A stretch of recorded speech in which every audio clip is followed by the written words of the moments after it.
Hey, I'm Mark Bovey, and I'm an entrepreneur, and a few years ago I kind of accidentally fell into being a bit of a race car driver with this monster behind me. It's a 71 GMC. It's known as the Targa Truck because a few years ago, it turns out a truck had never run the Targa Newfoundland, and my buddy Jared pointed that out to me, and I jokingly said, yeah, I could scratch that itch, and then all of a sudden I was on the starting line, basically, to truncate a story a lot. That's basically what happened. And over time, we've just kept going. It wasn't meant to turn into this, but as you grow older, these things kind of have less purpose. And I live in a huge city, and downtown, I live downtown in a huge city at that. And what do we do with it? So we started road racing it. And that has led us to here today, where we're doing a massive amount of engine setback. We're doing a whole bunch of brake and suspension work, reconfiguring the driver's compartment because we can. I've been working with some people all over the place to make it work better, like Ron Sutton, Race Technology down in the States. And I had Scoggin Dickey Race Shop build me a new 427 for it. And basically we're here moving the motor back, because one of the things that we've been trying to fix is the balance of the weight.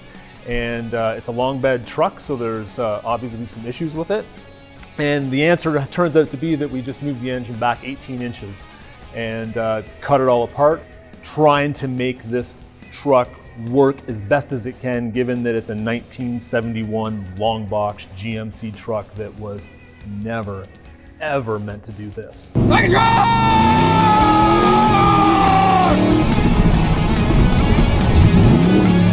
Right by the little white picket fence.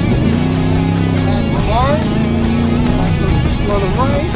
Hard right downhill. Caution, caution, caution. It is kind of an odd experiment because it's not a full chassis truck. When I first ran with it, I did some autocrossing with the SPDA here in Toronto, and it was stock, just lowered, really simple setup. And as things move forward, we just tried basically worked with a lot of math, making the brakes work better, various things like that. And that was stuff that, again, I was working with this guy named Ron Sutton on it. And then when we got to this point, it was like, I can't do a full chassis, but it needs to be safer. So we went to the Willwood setup, which is basically their Aerolite package with their Specs 37 rotors. They're like this is like road course race stuff. 1306 rotors all the way around it. They're 1.5 inches wide. The 6 pistons in the front, the 4 pistons in the back. I can't quite remember the piston area off the top of my head. We ended up having a set of custom spindles made for it. And that all just kind of allowed it to bolt to the stock chassis. We are putting a floater 9-inch in it. That is, again, it's kind of a NASCAR piece made by Speedway Motors. Again, just wanting something that's tough and safe. Just by nature of it, I do road race this thing. And we obviously do track days. And I autocross it for fun, but it's way too big to autocross. I was at Monster Jam this weekend, and this thing has almost the same wheelbase as Gravedigger. So you can imagine what that's like, fitting it through the pylons. And after that, reconfiguring, because we were cutting the firewall out of it, it's like I might as well make the seating position and steering column and pedals and do it all. So that's all getting changed over to a Tilton floor mount reverse master cylinder system to keep it really simple to work on. I've got like a Woodward steering column that I'm putting in it. Again, just all in the name of safety and trying to get things so they're as ergonomic as it can be, so it's comfortable. When you do an event like Targa or when I go down into the States, you guys know you spend a lot of seat time in them and you need to be comfortable. So that's what we're out here doing today, was doing a little bit of where the seat is, and the cabs in these trucks are quite small, if you could believe that. And by the time you get it caged and put the harnesses in it and everything, you run into some weird ergonomic problems, because clearly this was never built to do what I do with it. But out here with the guys at Chassis Stop, it's just been, they just cut it apart and move it. So they've been totally they just kind of go bonsai into it, and we attack it and change it. So it's coming along great. I imagine from this point of view, you can kind of see the ridiculousness here, because this is as it rolled off the factory from General Motors. And the geometry, when we got into doing the setup of the car, forgive me, Can Alignment does it. A lot of you guys probably use them in this area.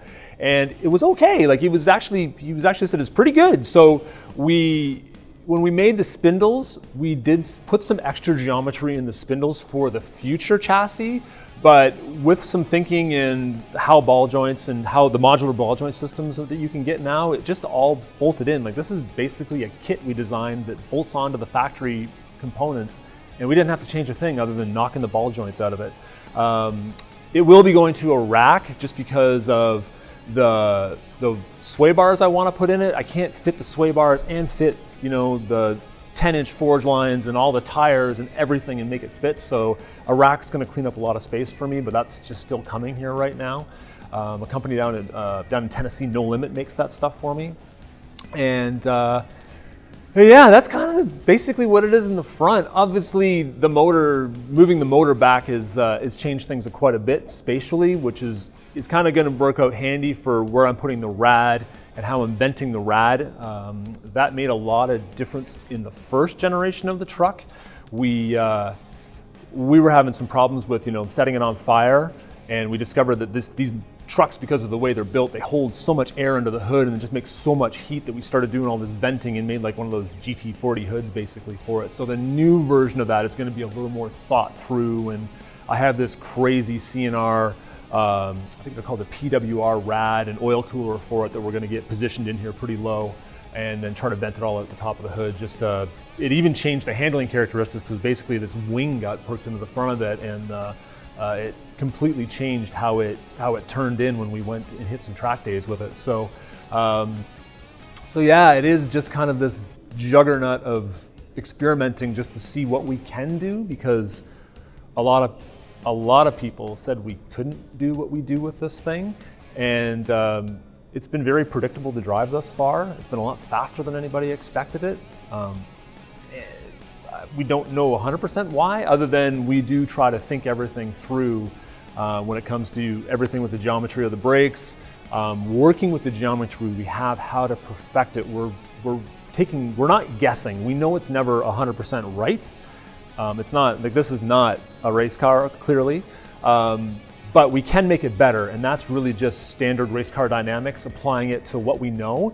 And because these trucks are what NASCAR gutted back in the late 60s to build NASCARs, a lot of stuff that I can buy, like a lot of stuff just fits. Like, it's bizarre the things that you can get for it that really are quite straightforward. Even the rad that I have is this, as I said, the CNR NASCAR piece that essentially I could bolt it in. It's more bolt-in than what aftermarket companies sell as a bolt-in radiator for it. I'm not going to put it in like that, but the fact that it fits so well was absolutely shocking.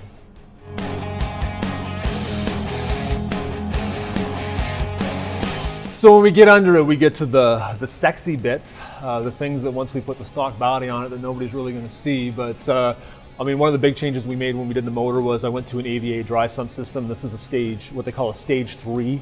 It's just a three-port system. It's not full competition, but it's beefier than what you get for a street dry sump. And when we moved the motor back, it kind of made my first exhaust system completely redundant. And at first I was going to cut it and make it fit, and then I've learned that's the hard way to do things. So we've gone to a full new exhaust system, and we're using all Vibrant parts on it. I had used Vibrant on my first full exhaust system I had done for this truck back when it was doing its drag racing days, and the guys that I had fab it then, they used it because they trusted it.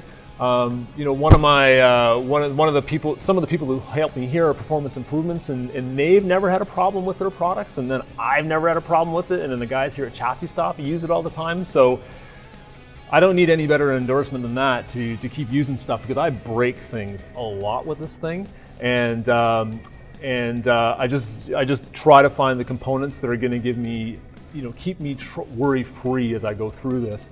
But basically what we're looking at is it's a very simple 4-into-1. They are a triple step header. I had a company down in the States run the math on the motor, looking at where we want the power to be, which is basically in the middle. Like, this motor has a brick torque curve in it, just to put up with the lovely aerodynamics of a 70s pickup truck. And when they sent me back the information on it, it basically steps from a 1 3/4 to a 1 7/8 to a 2-inch primary, and then it'll be it'll be 3.5 inch all the way back, or as far back as I'm going to go. You know, and after that, I'm going to run a set of the Rewiring GESi cats. I've had those on the truck actually for a few years now. That's more of a choice. Clearly, on a vehicle this old, I don't need them, but I find that the fatigue that you get, you know, even with these things running as cleanly as they can, after you sit in it for 12 hours, you know, fumes and everything gets to you. And I found just putting the GESis on it just really cleaned it up. You know, and I have some environmental beliefs that I want to uphold, but at the same time, there are some health reasons that I do it as well. And it just keeps me sharper when I'm not dealing with fumes all the time. And yeah, so that's going to be, I don't quite know how the rest of the exhaust is going to fit because there's so much suspension in the road, but we've made all this fit, so we'll just cut more if we have to put the exhaust back in it. But that's the basic plan for now. For now, we're just making the headers.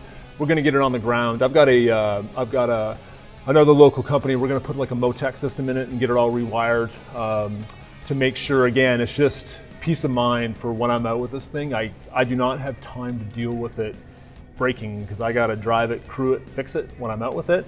And I make some conscious choices with products that I put into it that have a good track record. That's constantly what I'm researching when I do this stuff. So yeah, I'd like to offer a huge thanks to the people who helped me, the ones that were there when people said this couldn't be done. You know, Performance Improvements has helped me keep this thing alive because when I break stuff, they find it for me quickly. You know, Skog and Dickey Race Shop down in Texas, they've been, you know, wonderful support for me doing this. They're just enthusiastic about it, and they helped me out with the new motor and have given me something that I can trust. And you know, Chevrolet Performance a bunch of years ago, I was in a crazy conversation with Dr. Jamie Mayer on the side of a highway, which just I never saw coming when I did this project. All the way to Ron Sutton, who's, again, he's down in California, but he's the guy that I call him and say, I'm trying to do this. And he goes, yeah, that's possible. And I get this piece of paper with mathematics on it or some suggestions on it, and we figure out how to do it. And then, of course, there's you know, the guys here at Chassis Stop who are willing to take this on when others really just looked at me like I was crazy. And if you want to follow along, I'm on Facebook, I'm on Instagram. ProTouring.com has like the full build. Like you can see all the nonsense there. YouTube, there's a few videos of it floating around. We're working on a little mini content series right now, but I'm a father of 3 who owns businesses, so I'm just trying to get all of that done. And this thing will be back on the ground in the spring for some testing. Really just going to do some local testing events for now, but I'm building up to, I'll be at LS Fest in September down in Kentucky. 2018, looking at doing things like Big Bend down in Texas, Silver State Challenge-y kind of stuff I want to get into, as well as just track days, and I'm probably going to get into some local CSCS events with it, just for practice. But the ultimate goal is to go do some open road racing events, and actually hill climbs are popping up all over the place, and who doesn't love a good hill climb? So I want to go do that as well. So keep track on social media, and that's where you'll find out where it's going. And I love suggestions. Like I love looking for cool, unique events that have really diverse cars. The weirder the better, because this thing doesn't have a class other than usually open.